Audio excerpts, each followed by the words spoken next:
సార్లు పెరిగాయా లేదా? తమ్ముళ్ళు, మా తమ్ముళ్ళు తాగే లిక్కర్ క్వార్టర్ బాటలు ఏం తమ్ముళ్ళు, ఎవరు తయారు చేస్తున్నారు జగన్ అండ్ కంపెనీని? అవునా కాదా? ఎవరు డిస్ట్రిబ్యూట్ చేస్తున్నారు? ఆయన అవునా కాదా? ఎవరు అమ్ముకుంటున్నారు? ఆయన అవునా కాదా? మా తమ్ముళ్ళు రెడీగా తీసుకొచ్చారు క్వార్టర్ బాటిల్. 60 రూపాయలు ఒకప్పుడు, ఇప్పుడు ఎంత అమ్ముతున్నాడు? ఎక్కడైనా బిల్లు ఇస్తున్నారా మీకు? ఆన్లైన్ లో తీసుకుంటున్నారా? ఎక్కడైనా మీరు కట్టిన డబ్బులు ఎవరు జోబులోకి పోతున్నాయని అడుగుతున్నా మిమ్మల్ని. ఎవరు జోబులేకపోతున్నాయి? మీ రక్తాన్ని తాగే జలగ ఎవరు? ఎవరు? తాగుబోతులను కూడా మోసం చేసిన వ్యక్తి ఈ జగన్. మా ఆడబిడ్డల తాళిబొట్టు తెంచేసిన వ్యక్తి ఈ జగన్. నీకు విశ్వసనీయత ఉంటే ఏం చెప్పావు? మద్యపాన నిషేధం చేసిన తర్వాతనే ఏమన్నాడు? ఓటు అడుగుతానన్నాడా లేదా? ఓటు అడగడానికి హక్కుందా ఇతనికి? విశ్వసనీయత ఉందా ఈయనకి? లేదంటే గట్టిగా చెప్పండి, చప్పట్లు కొట్టి. ఇలాంటి వ్యక్తులు రాజకీయాలు చేస్తే వీళ్లతో మనం పోరాడవలసిన అవసరం వస్తా ఉంది. రాష్ట్రాన్ని పూర్తిగా నాశనం చేశాడు. దేశంలోనే అందరూ ముఖ్యమంత్రులకు ఎంత ఆస్తులుంటే అంత ఆస్తి ఈయనకుంది. పాపం చాలా పేదవాడు. తినడానికి తిండి కూడా లేదు, ఉండడానికి ఇల్లు కూడా లేదు, పాపం చూడడానికి టీవీ కూడా లేదు, చదువుకోవడానికి పేపర్ కూడా లేదు. అవునా కాదా? సాక్షి ఎవడయ్యా? ఎవరిది సాక్షి? నీదా? మా తమ్ముడు అంటున్నాడు జగన్ నాది కాదంటున్నాడు. ఆ సాక్షి నాది అని మా తమ్ముడు అంటున్నాడు. సాక్షి పేపర్ కూడా నీదే కదా? కడపలో ఉండే ప్యాలెస్ కూడా నీదే కదా? హైదరాబాద్ లో ఉండే ప్యాలెస్ మీది కదా? బెంగళూరులో ఉండే ప్యాలెస్ మీది కదా? అంతే కదా తమ్ముళ్ళు? పాపం పేదవాడు. ఒక చెప్పిద్దాం, ఆ చెప్పెత్తుకొని ఊరూరికి పోయి అడుక్కుంటాడు. మనం ఎన్ని తీసుకున్నాం ఆస్తుల్ని. అవునా కాదా? అబద్ధాలు కోరు, కబద్దార్, జాగ్రత్తగా ఉండు. నువ్వు పేదవాడు కాదు, ఈ పేదవాళ్ళ రక్తం తాగే జలగవి. ఆ జలగ పేదవాళ్ళ గురించి మాట్లాడే అర్హత లేదు, లేదు, లేదు. తెలంగాణకి, ఆంధ్రప్రదేశ్కి తలసరి ఆదాయం చూస్తే బాగా వ్యత్యాసం పెరిగే పరిస్థితి వచ్చింది. ఆ రోజు హైదరాబాద్ అని నేనే. ఏం తమ్ముళ్ళు, హైదరాబాద్ ఎవరు ఫౌండేషన్ వేశారు? ఎవరు? ఎవరు? నేను ఒప్పుకుంటారా?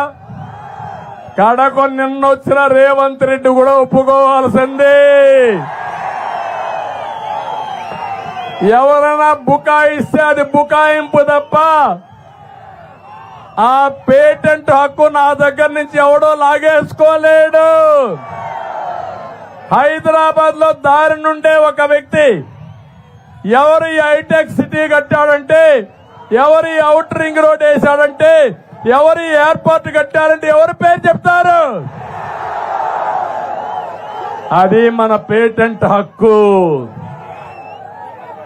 దానికి మిన్నగా చేయాలనుకున్నాను నేను. ఇక్కడ 2029కి అమరావతి పూర్తి చేసి, పోలవరం పూర్తి చేసి, నదుల అనుసంధానం చేసి, ప్రతి ఒక్క ఎకరాకు నీళ్లు ఇచ్చి, పరిశ్రమలు తెచ్చి, మా తమ్ముళ్ళు ఎక్కడికి పోకుండా మీ ఊర్లో కూర్చొని ఉద్యోగాలు ఇవ్వాలని నేను కలలుగన్నా. మోసపోయారు. ముద్దులకు ఒక ఛాన్స్ కి అదే మరి ఇక్కడ బుగ్గలు దిమిరితే మై మరిచిపోయి ఇప్పుడు గుద్దులే గుద్దులు పిడి గుద్దులు ఇప్పుడు అవునా కాదా? అందరి పని అయిపోయింది. అయిపోయిందా లేదా? నాలాంటి వాడికి ఎంత శక్తి ఉన్నా ఎంత పట్టుదలున్నా నాలాంటి వాడిని కూడా ఇబ్బంది పెట్టి కడన మా మిత్రుడు పవన్ కళ్యాణ్ గారిని కూడా ఇబ్బంది పెట్టి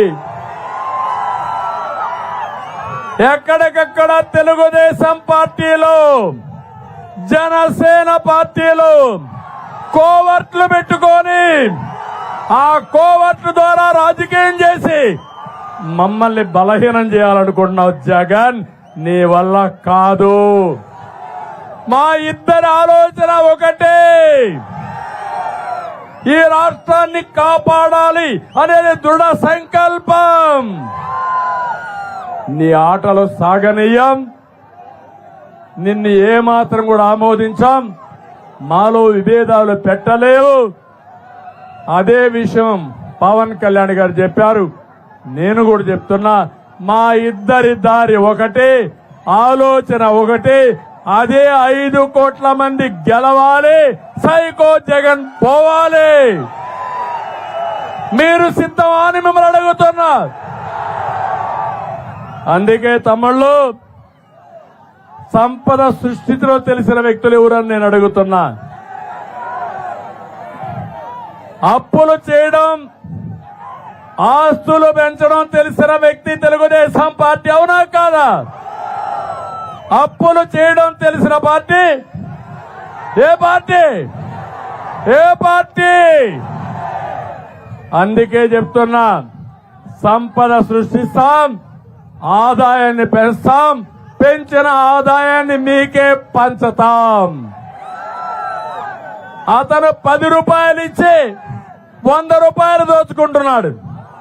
నేను 15 రూపాయలు ఇచ్చి 15 రూపాయలతో 100 రూపాయలు సంపాదించే మార్గం, అక్కడి నుంచి 1000 రూపాయలు సంపాదించే మార్గం, దాన్ని 10,000 చేసే మార్గం నేను చూపిస్తానని మీ అందరికీ హామీ ఇస్తున్నా. అందుకే సూపర్ 6 మా ఆడబిడ్డల కోసం